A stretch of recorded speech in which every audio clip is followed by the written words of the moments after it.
Welcome everyone. Thank you so much for coming along to this slime, farts and poo writing comedy for children, where for the next hour we're just going to play that theme song over and over again until you go completely bananas. Thank you to Sandy Nutgins for making that farty version, especially for us. This is quite a childish title for a panel, I know, but we are at the Children's Media Conference, and if you can't be childish here, then what is the point? You can go to your grown-up media conference and talk about interest rates, and nobody cares. I'm going to be your host for this. My name is Tiernan Douieb, because I suppose somebody's had to be, unfortunately. And I am a writer, but I also run Comedy Club for Kids, where we do stand-up for children live and make them laugh live to their faces, something that I am so good at that just a few years ago, in front of an audience of 200 people and Sharon Horgan, a small 6-year-old boy asked me, "Why are you doing this?" and then asked his parents if they could leave. There is, of course, a slight irony in the title, which is one of the things we're going to get to, in that in live comedy, farts is a very good way to make kids laugh, but on TV, it's often not allowed, or one of the things that's a bit tricky. Something I found out years ago doing CBBC's The Slammer, where I wasn't allowed to use any words for fart, including the word Trump. Though, of course, years later, the producers were definitely right, and that word was far more upsetting than anything else I could have said. But we're going to be discussing all types of comedy. Comedy is so rich in children's media content. We've got brilliant comedy writers in the room. There is so much fantastic, fantastic comedy in children's media right now. But it doesn't mean it's easy. It doesn't mean it's easy to do. There is an incredible skill to doing it. And I should point out, I mean making audiences of children laugh, not your own children. We all know how to do that. When they're little, it's just tickles, silly faces. When they're older, it's just pretending to have any shred of dignity.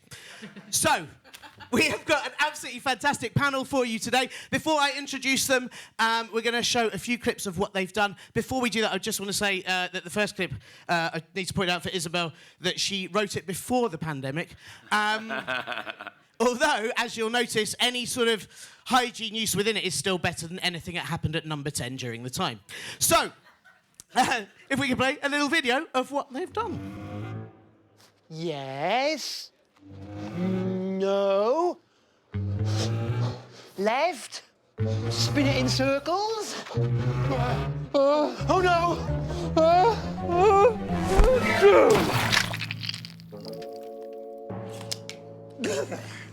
I don't think I can hold it. Greetings, friend. 'Tis I, Loo Man, a.k.a. the Caped Convenience, a.k.a. the walking water closet, a.k.a. the living little boy's room. I come when people need to go. Whatever. Gang away.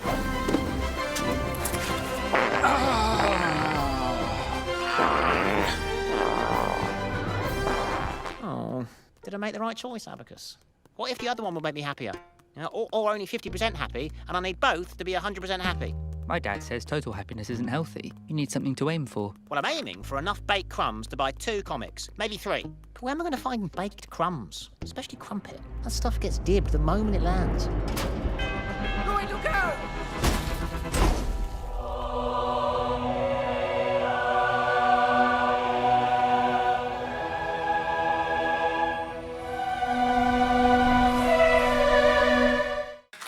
Please give it up for our fantastic panel in order of clips. Isabel Fay,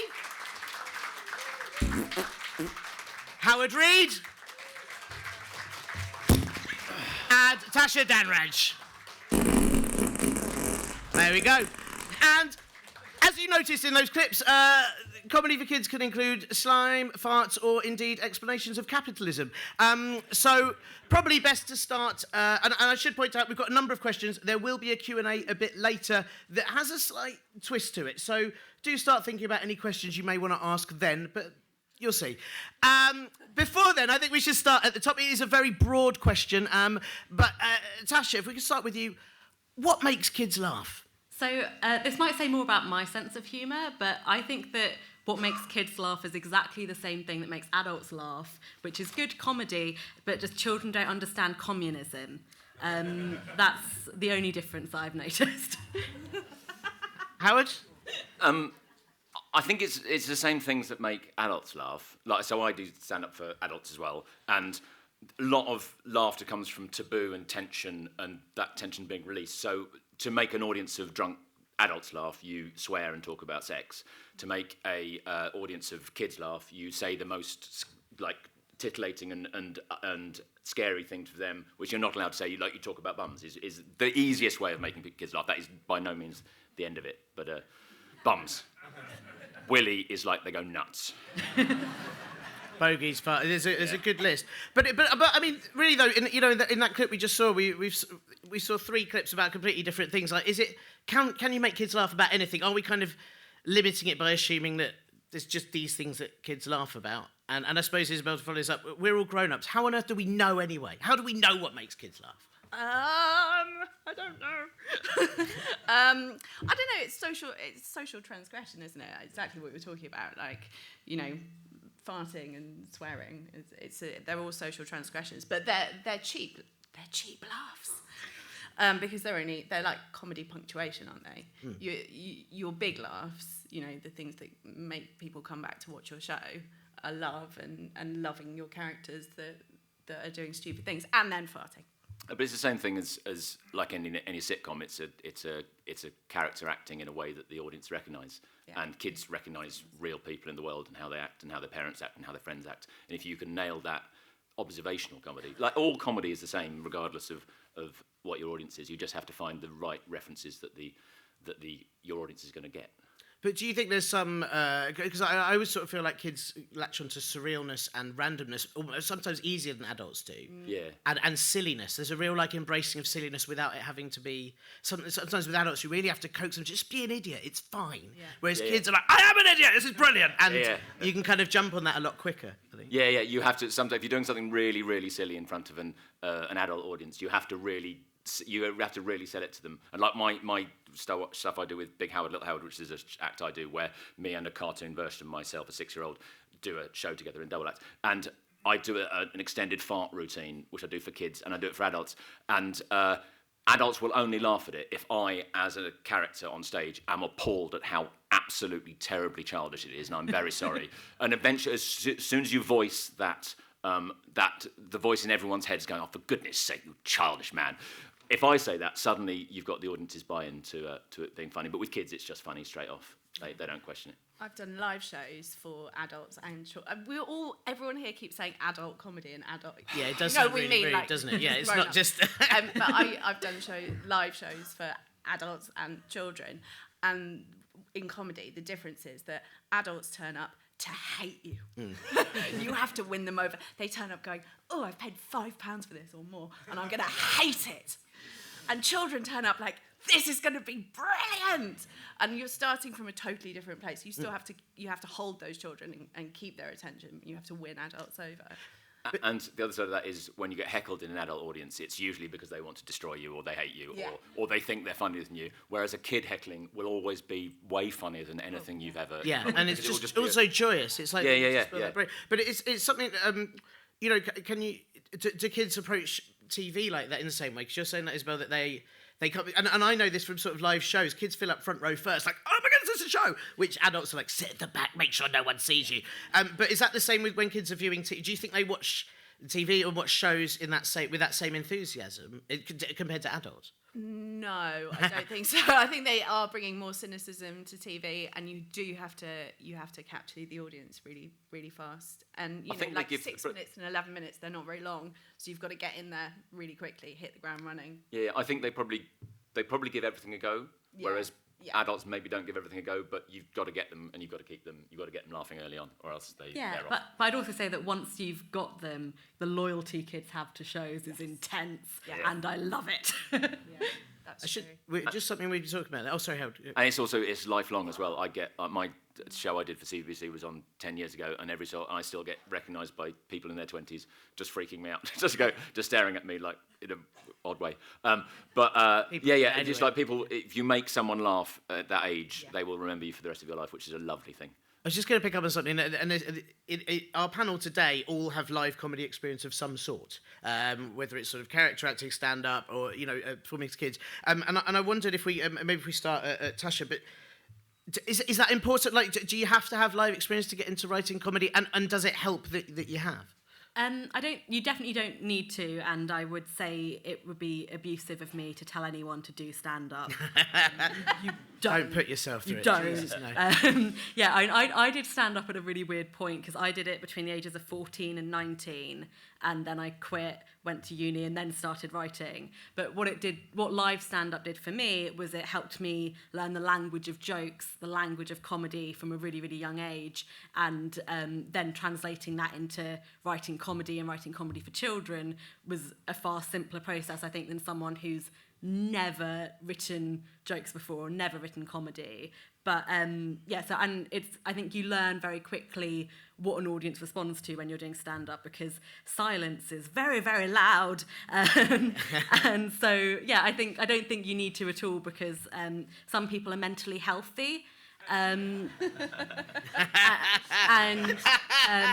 mean, I met my husband doing it, so I would say if you're single, it's a really good, I'd recommend it for that, but you don't need to do it to become a good comedy writer, especially not for kids either. But there must be something in that, and looking at both of you two as well, there's something about you do really understand how a joke lands. Like, I could sort of speak personally in that they just hit a point where I was like, oh, I just know how this bounces now and how this lands, and that must come into play then with, having that experience behind you when you're writing must be... Yeah, and sometimes you get a note saying, I don't think this joke lands, and I go, it does if you do it properly.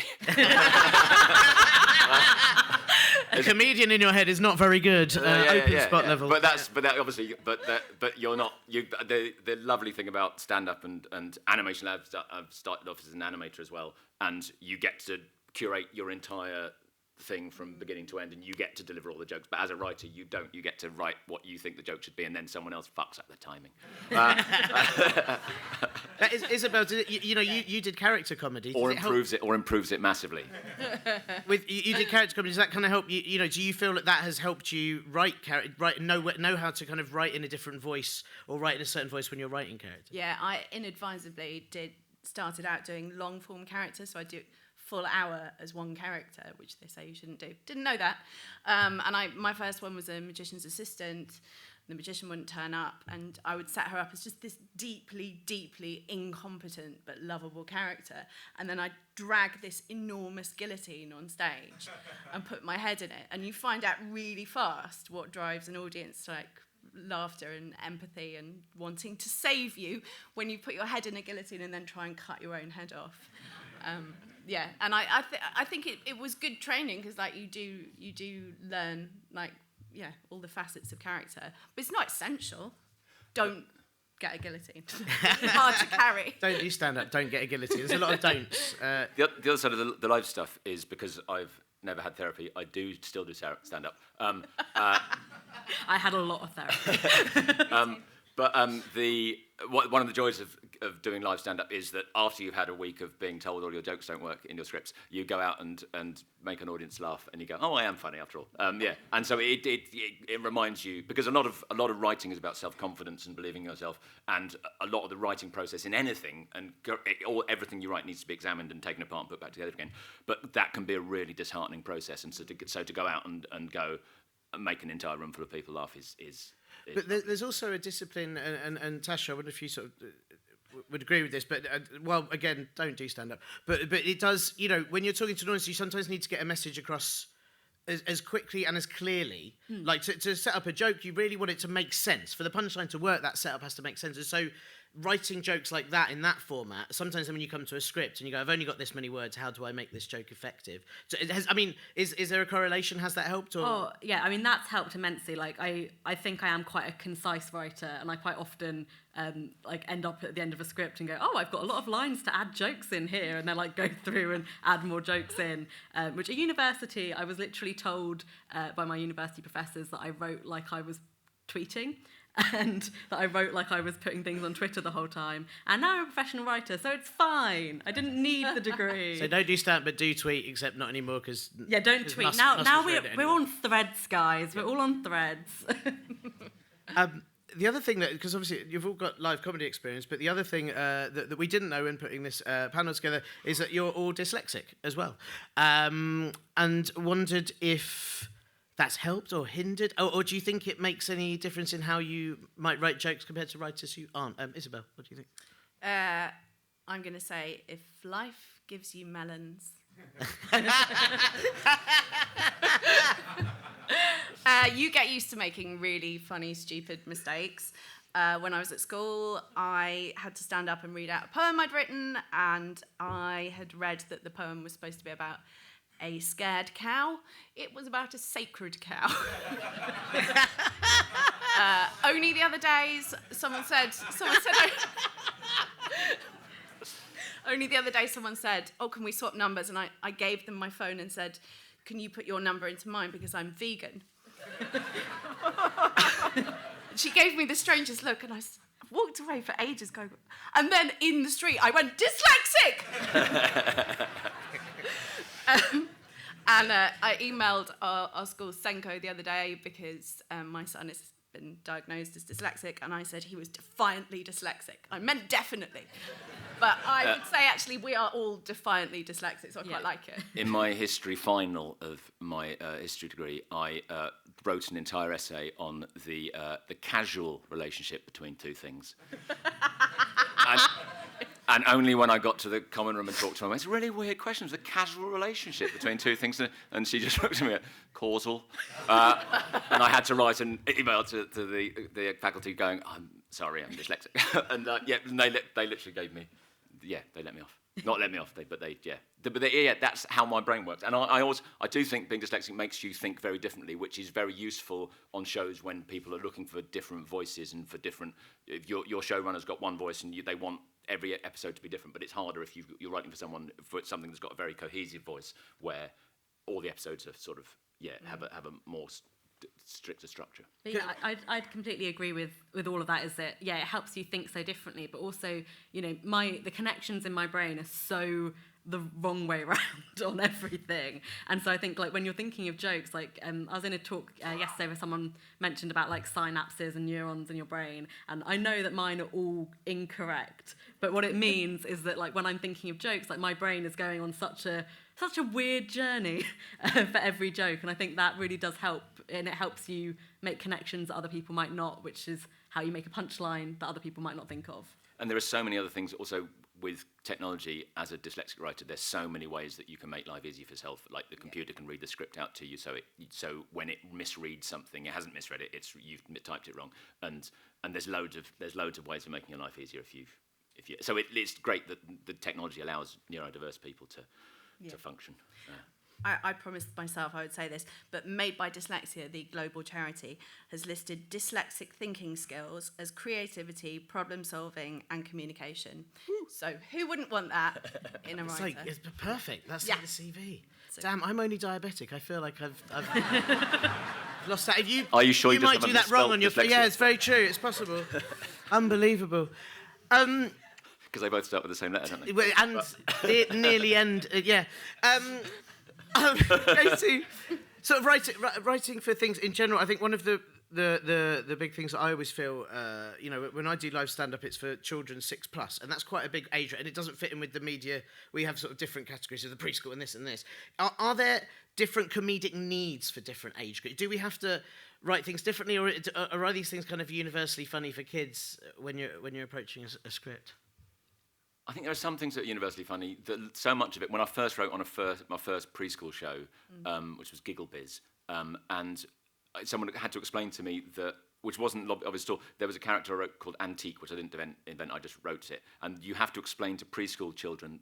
So Antique's thing was that she was an antique stealer, and at the end of the sketch, she would destroy the massively expensive thing. But kids don't understand what expensive is. And so you have to explain the concept of value before smashing the valuable thing is funny.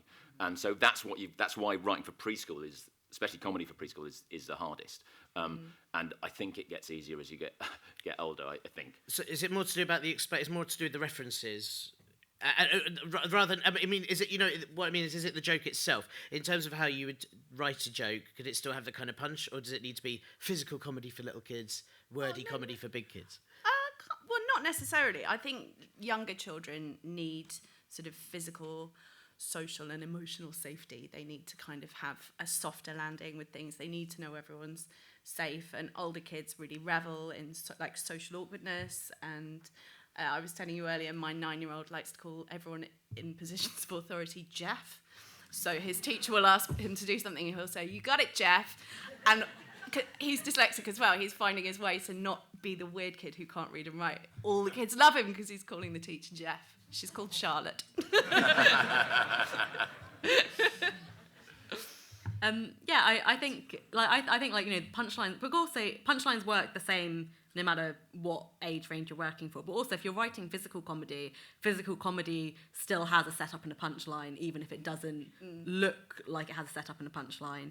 But also, I think fundamentally, like scripts, whether they're for 3-year-olds or for 28-year-olds, they're better when there's physical comedy and dialogue-based jokes in it anyway. So you might skew a bit heavier to physical comedy for preschool because it makes it easier to sell around the world for millions. But we don't get it. We don't get the money, but someone does. But so much of comedy is about surprising the audience, and it's basically the complexity of that surprise is often the difference on the sliding scale of age. Is you can surprise people in a much more complex way when they're older than you can when they're younger. But I wonder if there's something as well, especially like sort of when you look at preschool shows, some of them contain jokes for the adults that are watching them with them, but that must also help educate the kid in what is funny. And just an example, I remember once being told at a comedy gig that a 5-year-old had basically heard his first ever word-based joke at one of our shows, and he'd lost his mind. Because up until then, everything he'd watched had been people falling over. And actually, he did find word-based jokes funny, but he'd never been given any. Yeah. So is there something like... does that mean that writing jokes in for adults or writing those in actually serves another purpose? Definitely, because if they're enjoying you laughing along... That's sort of part of the cadence of watching comedy and enjoying comedy is people love to laugh together. You know, it's a unifying experience. Yeah, and it's tricky with when you've got age bracketed channels. I think all of us want to make everybody watching laugh. Well, I always want to put a clever joke in, but at the same time have a silly joke that if anyone who doesn't get the clever joke gets the guy falling over. And there's an aspirational thinking amongst kids that. And I remember I think one of the questions earlier about how do we know what kids find funny is we all used to be kids. And I used to be a tiny kid and I used to be a middle-sized kid and now I'm a big kid. And I remember what I found funny. And I think it's always got to make you laugh or your inner child laugh. And I'm not sure which question I was answering. But I like just to add on that, I completely agree because I think for me, like the reason why I really enjoy writing for kids is because I hated being a child and so I remember it a lot.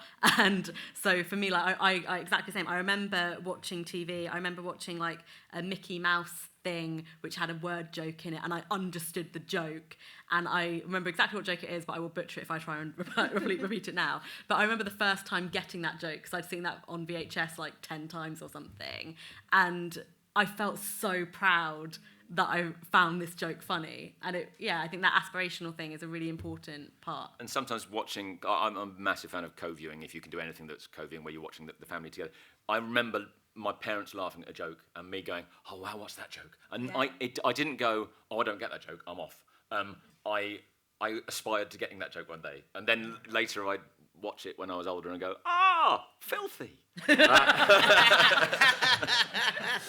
But it's being in on the joke. Yeah, That's the phrase. You know, you want to be in on it. But also, it's not. I don't think I don't think it excludes people. People laughing at different things. Yeah. It's like, and I think you also have the thing of if kids are laughing at a joke, parents laugh with them or go, "Oh, thank God they're not sad." Yeah. And and either way, that's a real it works. really uplifting.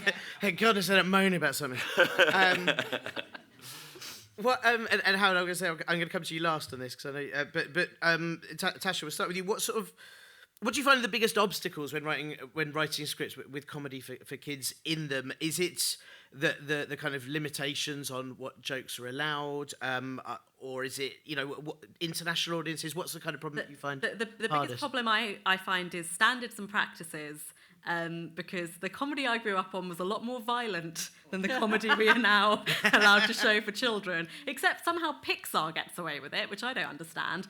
But I find people being hit in the head by things incredibly funny. And I think my most common bit of feedback is, can we not have this character being hit in the head, please?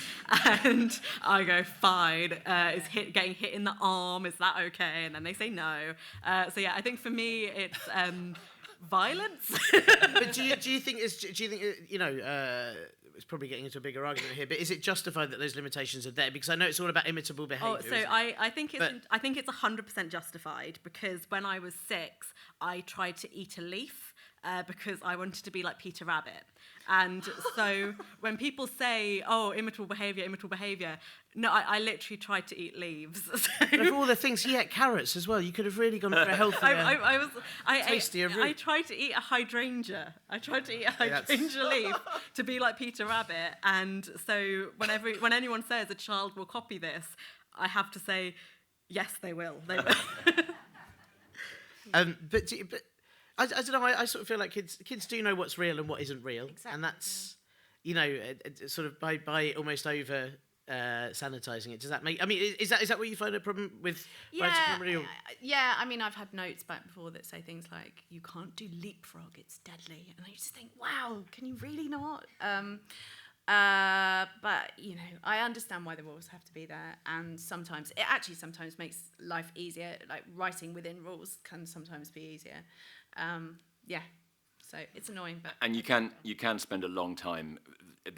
One of the best things I learned was to go, okay, and get on with it, because you can't do anything. They're very often it's the notes coming from the person who's paying for the show, and you've just got to go, okay, and get on with it and find another way of being funny. And sometimes when you that is the job, that's the shit bit of the job, but that's the job. And sometimes when you find that other way, like I say, as funny as I find being hit in the head by things, sometimes you find something even more surprising, even weirder. Have you had the note? Not the face. I had. Can we have the face less? Can they be hit in the face? We can have it once, but not this many times. One very powerful blow, rather than several smaller, less dangerous blows. Is international audiences, because that's something I've come across where it's like you can't have this sort of humour because it won't go across well when it's broadcast in this part of the world. What you lose there is word-based humour, which it can be so sad. And so then occasionally you get to write on a really British skewing show like Dave Spud or something, and you get to do knickers, and it's just so much fun to be able to use those word jokes that you often have to leave out. So when I wrote on Danger Mouse, the reboot, and everybody who wrote on that show was a massive fan of the original thing. One of the reasons I got into animation was Danger Mouse. But Danger Mouse, the original, was all puns and no lip sync. And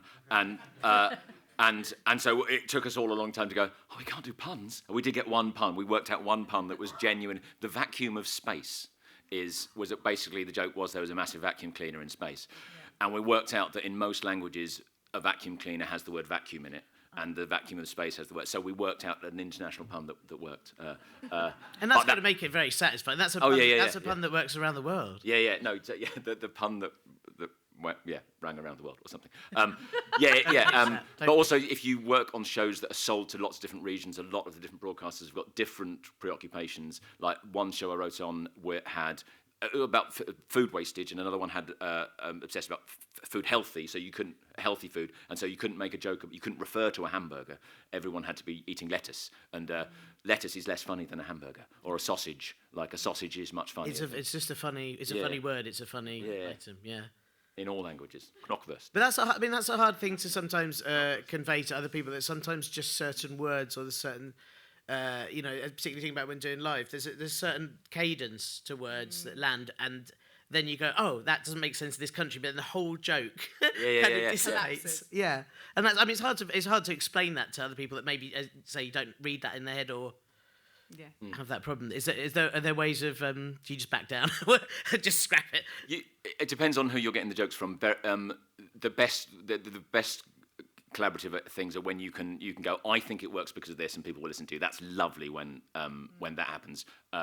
Very often the note is not about cadence or the length of the word. It's because you can't say that word, and it's they're paying, they get to choose. But sometimes what's lovely is sometimes you push back and say, I think this does work, and I think we could make it work. And when that collaborative thing is lovely, but very often it's just finding a different way of making it funny. That's cool. Howard, I read you've got a bit for it in a couple of questions, so sorry about that. Before we get to that bit then, and I just want to say we've got a couple of questions, then we will do a Q&A, which I'll explain before we start. But if you want to start thinking about any questions you may like to ask to the panel now, and then I'll give you the rules in a minute. But before then, I wanted to just ask, is it, and I'm very aware, in fact, Isabel, I'll start with you on this, because I know you've got thoughts on the UK system, but how do you write comedy for kids? Do you work better by yourself? Do you prefer to work in a partnership, work in a group? And do those things make a difference? Those combinations make a difference to the kind of stuff you can come up with? Yeah, I had a little rant to you earlier. Yeah, that's what I thought I'd ask you first, yeah. I love collaborating from a creative point of view. I absolutely love it, but financially I can't afford to do it because you get half the fee. And we were talking about writers' rooms and how there is potentially another way of doing this where people could get their 6 or 10 writers into the room and guarantee them some episodes so that instead of a dick swinging competition, it could be collaborative and you could have 6 brains all collaborating on scripts to make them funnier rather than all fighting each other to get a script away. And I think that's what the WGA are actually striking about to avoid the system we have. Yeah, it was a depressing thing on the march in London the other week of going, we stand with America in not having a system like our one. Yeah. Oh, God. Basically, you don't want this. Solidarity. They don't want what we have. Yeah. Yeah. But I would love to collaborate more. And, so I wish I could. Tasha, what about you? Yeah, I mean, I love collaborating as well, and I really enjoy writers' rooms and getting other people's ideas. But one of the... oh, no, not stealing, though. Not stealing. Don't join a room with Tasha if you want to keep your own jokes. I really love it when someone else pitches something and I get to write that episode. The episode feels beautiful. No, I really, really enjoy collaborating and gaining off other people's brains as they help me with my own ideas that I thought of. But one of the great joys I've had working specifically in animation is working with animators, because when a great, and I think this is especially on Lord of the Flies with Matt, who was the creator of Lord of the Flies, he would so frequently come up with visual solves to a story problem, and because his brain was working in such a different way from mine, his ideas were incredible and got me out of so many story holes on so many different occasions. So I really, really love working with collaborating with people who aren't just writers, and I think animation seems to be a really great opportunity to do that. And it's really rare to actually get to, because very often you've got a head writer and then it goes up to the execs and there's very little connection between the storyboard. So I worked on the fantastic show It's Pony, and I don't know if Charlie's in. Charlie, so It's Pony had an amazing system whereby you'd write your pictures and everything like that, and then every stage, Charlie is a fantastic storyboarder and writer, do employ him. He would do he'd kind of do a riffing storyboard on the thing, and you took that and you went, oh, that's fun. And so what's always lovely is when you get to work with other creators who've got different skills than you. Very often the sum of its parts is way better than, because what's brilliant about, so I used to write with my friend Chris Chantler, and what's great about doing that is you're trying to make each other laugh. You've got that sort of having a laugh with your mates thing, and very often you can come up with something funnier if you're trying to make your mate laugh. And that if you get to work with a load of other people who've got different skills and different ways of making you laugh, then something much funnier will quite often come out of 3 of you working on something together than 1 of you just tapping away and waiting to be told it's not. But that is, as we're saying, being in the, because, and I've worked with script heads who put in a fantastic little additional joke and kind of add to it, that's fantastic, but being in the room with someone, there is an energy that you can't really explain. If you're both making each other laugh and bouncing off, that's a very different... And also, as a stand-up, one of the best ways of coming up with material is having the thing in your head and then saying it in front of the audience, and you will find the most efficient way of saying it out loud than you will ever will typing it. And very often another thing to do is, if you're having struggled how to be economic with a sentence, which I'm terrible at, just sometimes go, how would I actually say it, rather than how would my character say it while my fingers move? Just say it out loud. Whereas my dyslexia is chronic word retrieval issues, so so I can type a lot better than I can talk. Yeah. So, Isabel, were you going to jump in? No, I'm good. That's fair enough. I'm going to crack on.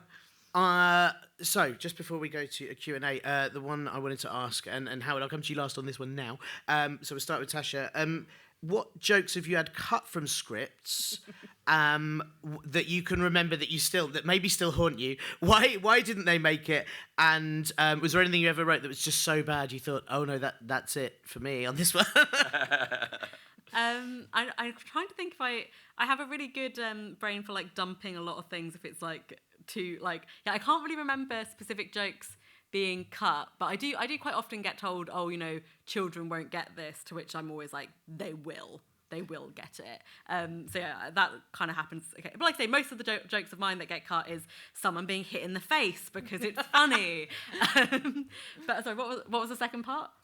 I just wonder if you ever had a joke that was received so badly you suddenly thought, oh my goodness, they've really taken this the wrong way. Oh, not. They didn't tell me to my face, so. So it's all right. You're probably fine. Yeah, I had it. If I have it as written feedback, I'm like, I think they're saying this joke doesn't work. What I'm reading it as is it's just too funny. So I'll cut it for them. Sometimes when the joke really hasn't worked, you actually find out via your agent. Yes. Yeah, you just stop getting emails. It's gone very quiet. Isabel, what about you? That has never happened. I wrote an episode of Lloyd of the Flies where Lloyd's little sister wants to know what happens inside a chrysalis, which was obviously a metaphor for knowing where babies come from. And in the first draft, I wrote it in extreme revolting detail. I don't know if you know what happens inside a chrysalis, but the caterpillar basically liquefies its body like a brain in a blender and then puts itself back together again. And I had I had this happen live on stage in front of the maggots who were crying. And I was on a Zoom. You were there. It was bad, wasn't it? I was on a Zoom. It was amazing. Where basically, some quite high up people, commissioners, were going, this is what not to do. And I was sort of sinking lower in this Zoom going, yeah. There you go. Thank you. There you go. Draft 2 was much cleaner. Yeah. And Howard, what about you? So I did an Edinburgh show with my animated sidekick Little Howard, which haunted by jokes that had been cut that I really liked that never made it, and I have some of the animations here if you want.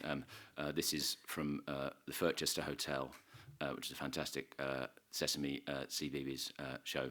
This is one of them. Monkey no want banana? Then Cookie Monster give you banana free banana. It exactly like regular banana, but when you open it, it got absolutely no banana inside.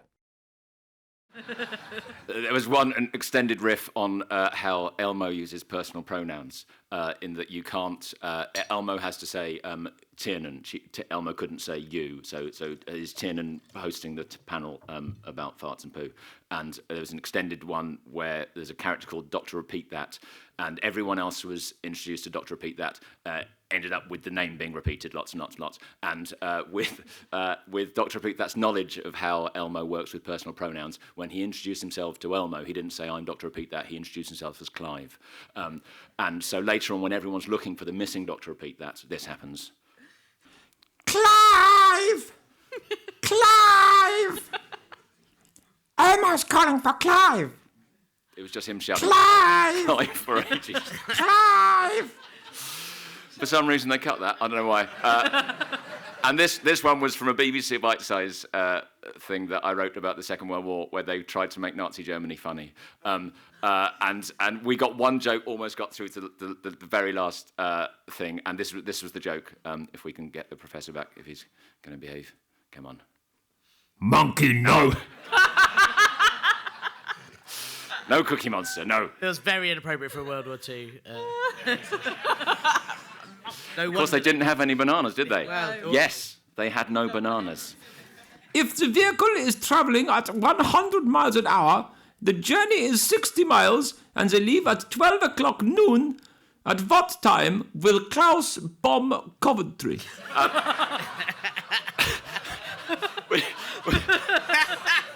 Which okay. The best thing about that was that joke. Sorry, that joke. I'm nervous. That joke.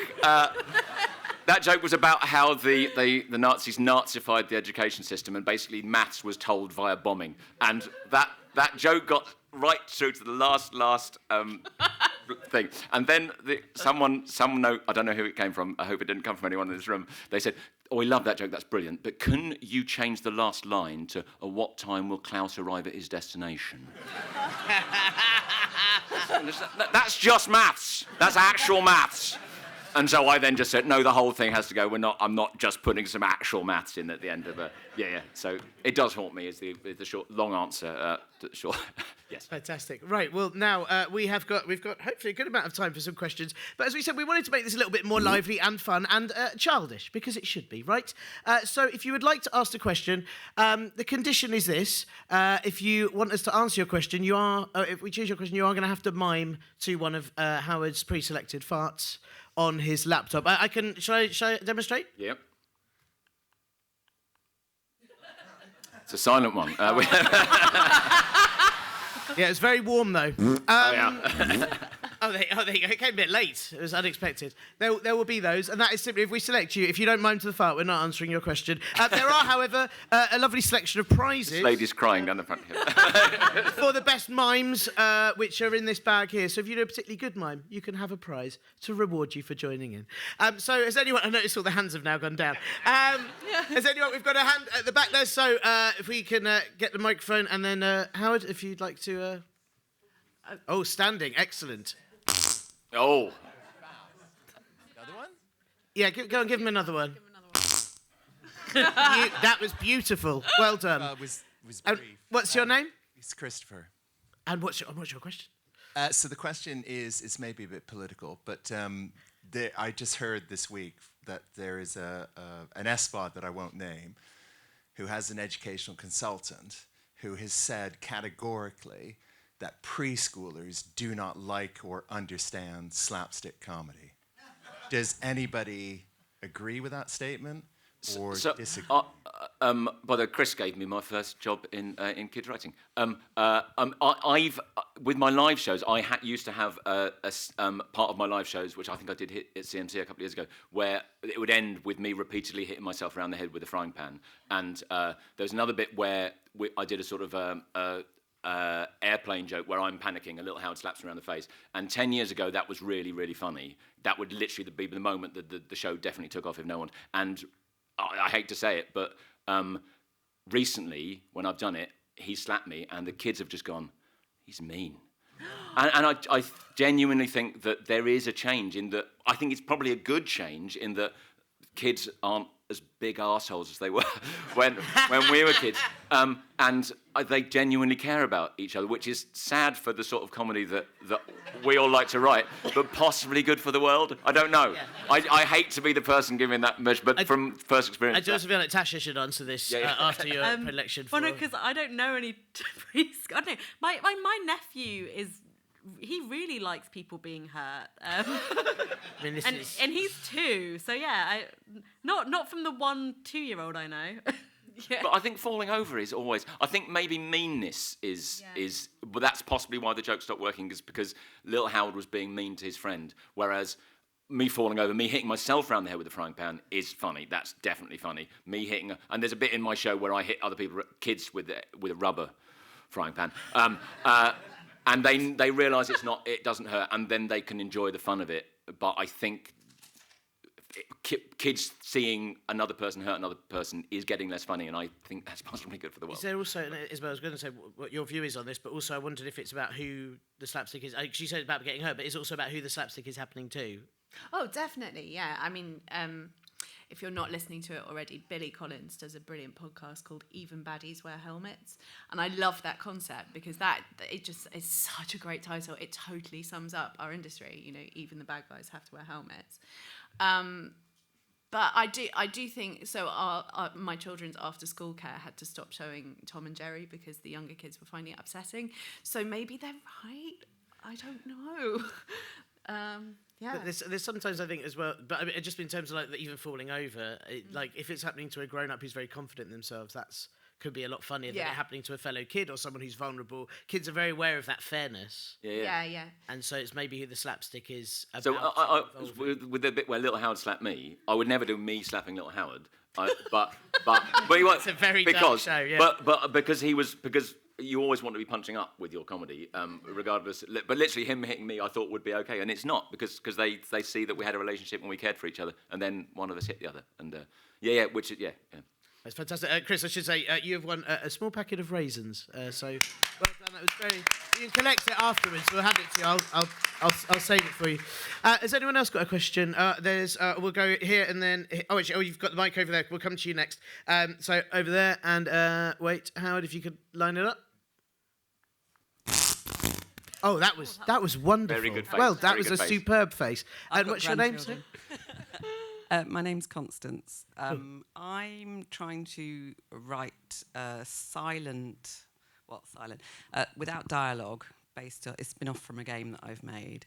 And writing the scripts, how detailed do you have to be? Very, very detailed. But would it be good to work with a storyboard artist from the very beginning? It depends. So I recently wrote a 70-minute film for the Rabbids, which are a French property who bark at each other and told an emotional story arc, nominated for International Emmy, where you give a crap about these psychotic rabbits, and it's all about the stage directions. It's all about being. And my parents watched it, who are not don't understand my lifestyles, and watched the whole film, and they said, "What exactly did you do?"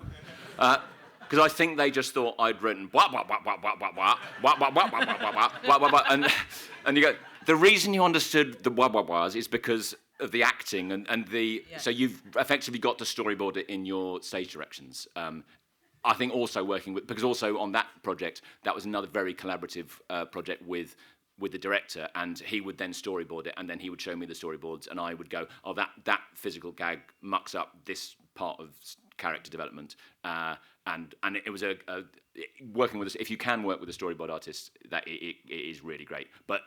If you can totally imagine physically what's happening and get that on paper, then you'll give the storyboard artist something to play with as well. But having a two-way street with a storyboard artist is brilliant. Sorry, I nabbed that one.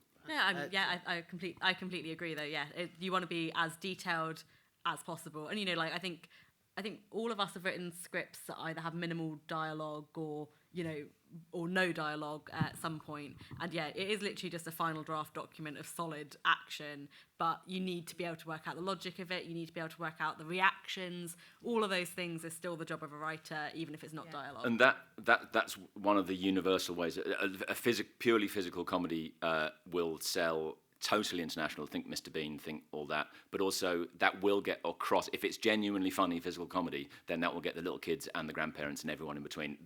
So my favourite Pixar film was Wall-E, and then when they started talking, I was like, oh guys, come on. And they're just, I think it's the epitome, epithet. What's the word?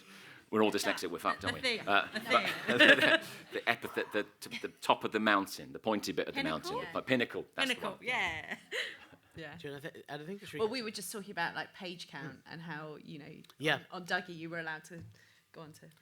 Yeah, well, pages that was, but also on Dougie, we have to say exactly which character is standing in which order to which other character. So you have to plan it out very precisely. But then you are also allowed to write a silly amount of pages for a 7-minute, which is very refreshing. Yeah. But I guess it does limit it, doesn't it? If you haven't got much space. If you've only got a certain page count and you've got a very physical show, it does become extremely difficult. And I find myself looking up synonyms all the time, like what's the shortest possible word I can use to mean this thing.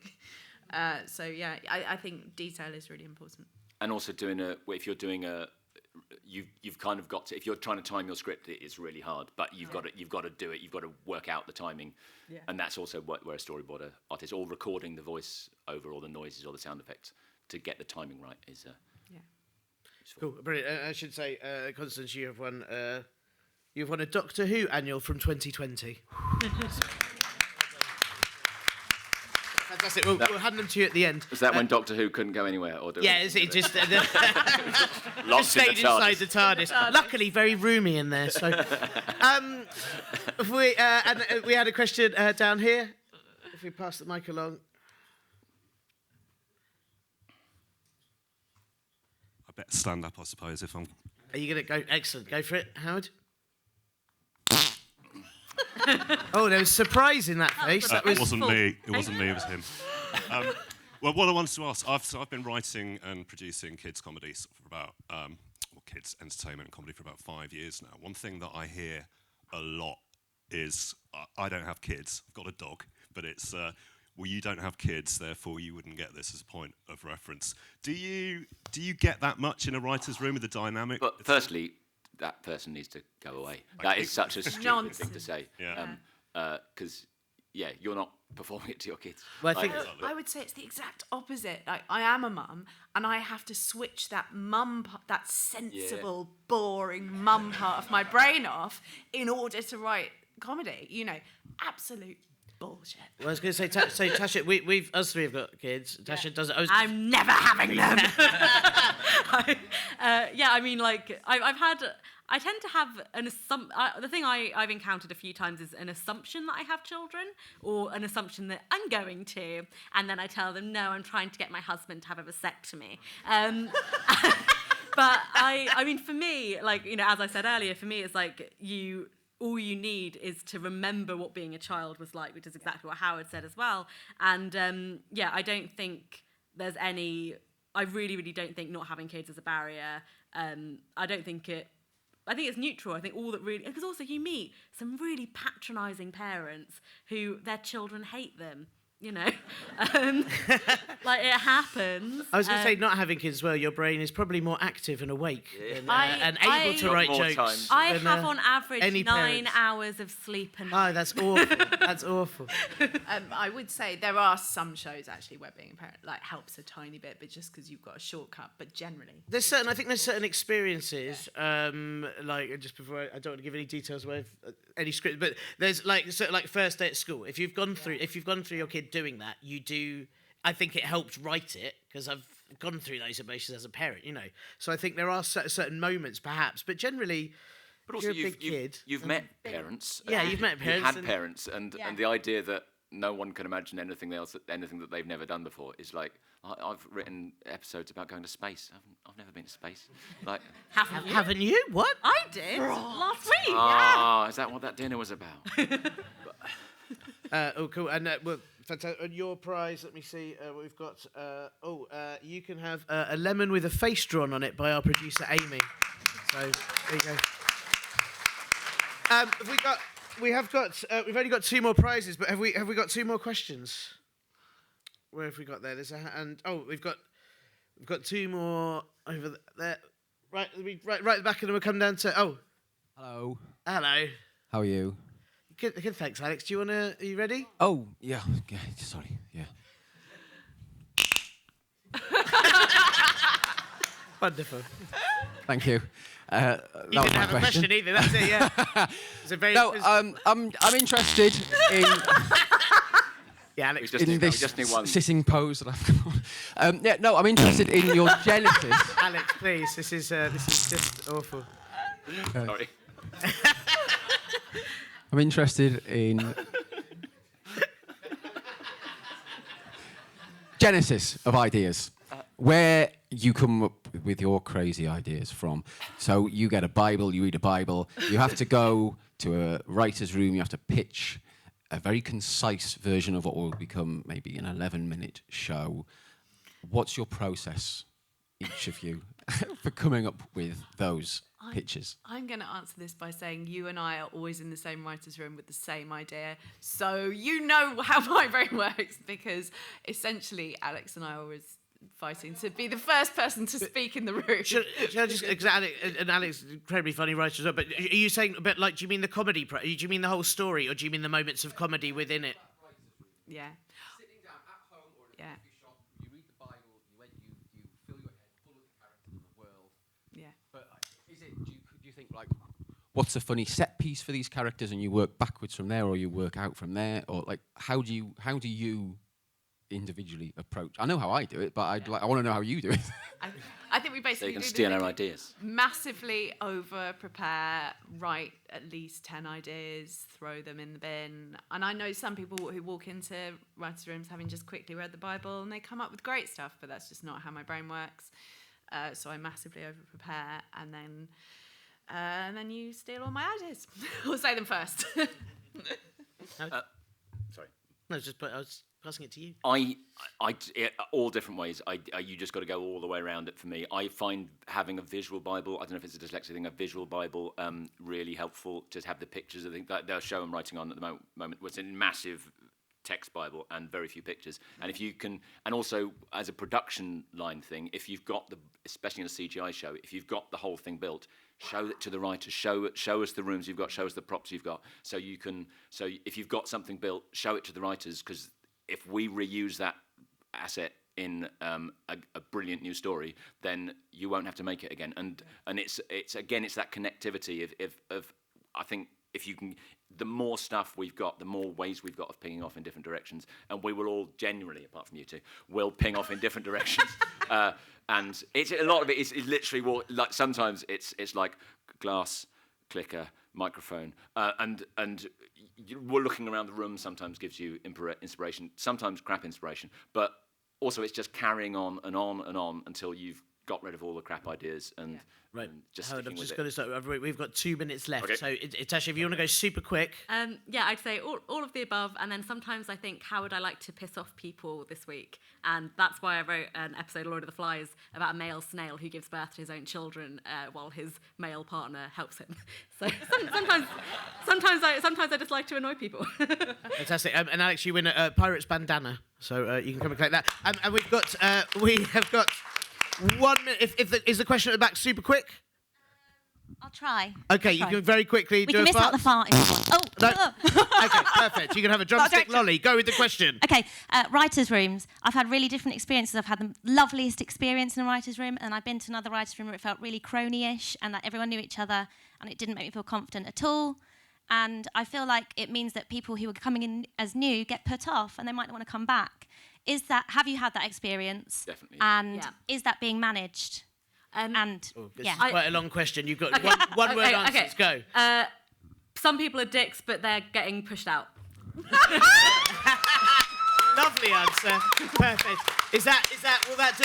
Yeah, I do think sometimes productions can just work harder to make it less hard because and like something rubbish like name games and just like literally just get everyone to know who everyone is, because sometimes you're in a room with people and there's an exec there and you don't know who anyone is. Yes. And if everyone could just introduce themselves and say hello, and even if it then turns into a dick swinging fest, at least you know who the dicks are. Yeah. And now you've said that, everyone who is already an established writer, can you just remember that next time you see a new face and give them a little... It'd be nice to say hello. That is lovely advice. Right, we've got to go. Listen, thank you so much for coming to the panel today. Before we go, please clear the room very quickly. Lunch bags are available at the cafe across the road. Next in here is Power Up with AI at 2:10 p.m. And I'd just like to thank producer Amy, CMC, all our sponsors and our fantastic panel. Thank you very much.